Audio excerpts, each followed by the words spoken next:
Aujourd'hui dans la mise à jour, les superchargeurs aux Pays-Bas sont maintenant accessibles à tout le monde. Tesla met à jour son site internet et propose maintenant les nouvelles batteries LFP. Et un Cybertruck noir mât, intéressant. Et bien plus, là.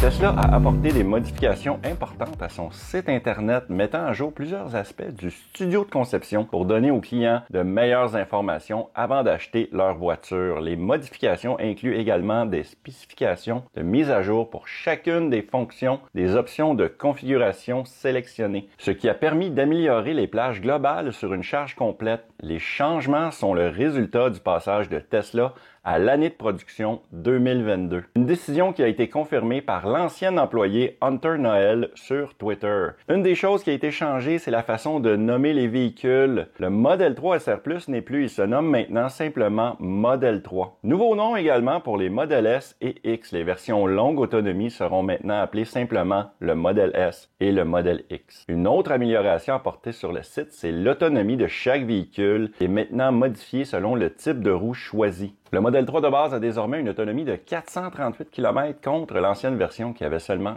423 km. Si vous sélectionnez les roues de 18 pouces, vous aurez 438 km, mais si vous passez aux roues de 19 pouces, vous allez descendre à 430 km d'autonomie, soit une perte de 8 km. La longue autonomie a également connu un changement, passant de 576 km avec les roues de 18 pouces à 538 km avec les roues sport de 19 pouces, soit une différence un peu plus prononcée de 38 km de perte. Le modèle Y longue autonomie a également légèrement augmenté avec les roues Gemini de 19 pouces d'origine. Le Design Studio dit maintenant qu'elle peut parcourir 531 km au lieu de l'ancien 525. Si vous optez pour les roues à induction plus grande de 20 pouces, ça réduit l'autonomie à 512 km. Le Model 3 offre maintenant une meilleure autonomie, oui, mais une légère perte au niveau des performances. Le Model 3, anciennement SR+, avait un temps de 0 à 5 km/h en 5,6 secondes. Il est maintenant désormais répertorié à 6,1 secondes pour le 0-100. Tout ça pourrait confirmer les rumeurs des nouvelles batteries LFP lithium fer phosphate de 60 kWh plus lourdes. Les anciennes batteries étaient estimées à 55 kWh, soit 5 kWh de moins. Le 5 kWh de différence expliquerait une augmentation de l'autonomie dans les versions de base et également une baisse des performances due à une batterie LFP qui est à la base plus lourde qu'une batterie lithium-ion conventionnelle. Un abonné sur YouTube, Thierry F, m'a mentionné l'idée suivante. Penses-tu que le modèle Y SR+, va revenir avec cette nouvelle batterie LFP 60 kWh. On devrait se rapprocher des 400 km d'autonomie, ce qui devrait convaincre Elon Musk. Du côté de la Model 3, on a maintenant la Model 3, la Model 3 longue autonomie et la Model 3 performance. Du côté de la Y, on n'a que la longue autonomie et la performance. Alors ramener une Model Y avec une autonomie de 400 km, moi je trouve que ça serait une très bonne idée. Seriez-vous preneur? Moi, oui.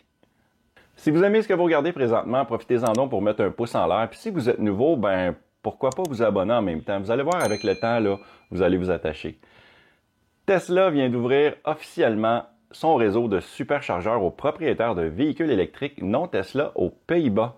Le 1er novembre dernier, les propriétaires de véhicules électriques non Tesla ont déjà commencé à partager leur expérience du réseau superchargeur sur les réseaux sociaux.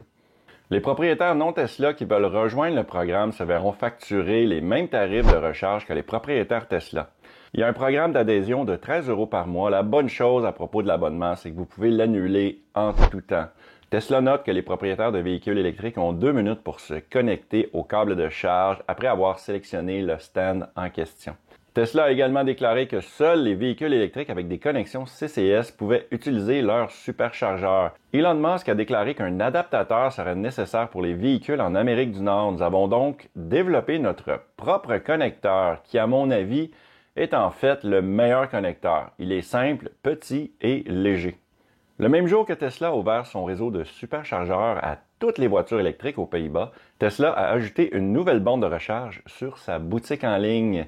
Une nouvelle version de la populaire borne murale Tesla comprend désormais une prise J1772 au lieu de la prise standard, appelée simplement connecteur mural J1772 Génération 2.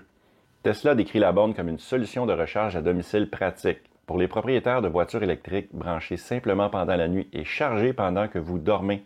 L'unité fournit jusqu'à 9,6 kW, 40 A de puissance de sortie et comprend un câble de 24 pieds. Si les propriétaires de Tesla achètent ce conducteur mural J1772, vous devrez utiliser votre adaptateur inclus pour le brancher. Puisqu'ils sont de génération 2, ces connecteurs muraux devraient accroître la popularité du programme de charge chez Tesla, car plusieurs unités peuvent être jumelées pour partager l'alimentation sur un seul disjoncteur. Sur la boutique Tesla canadienne, le connecteur mural J1772 est vendu au prix de 515 $. C'est moins cher que le connecteur d'origine qui est toujours disponible à 635 $ canadiens.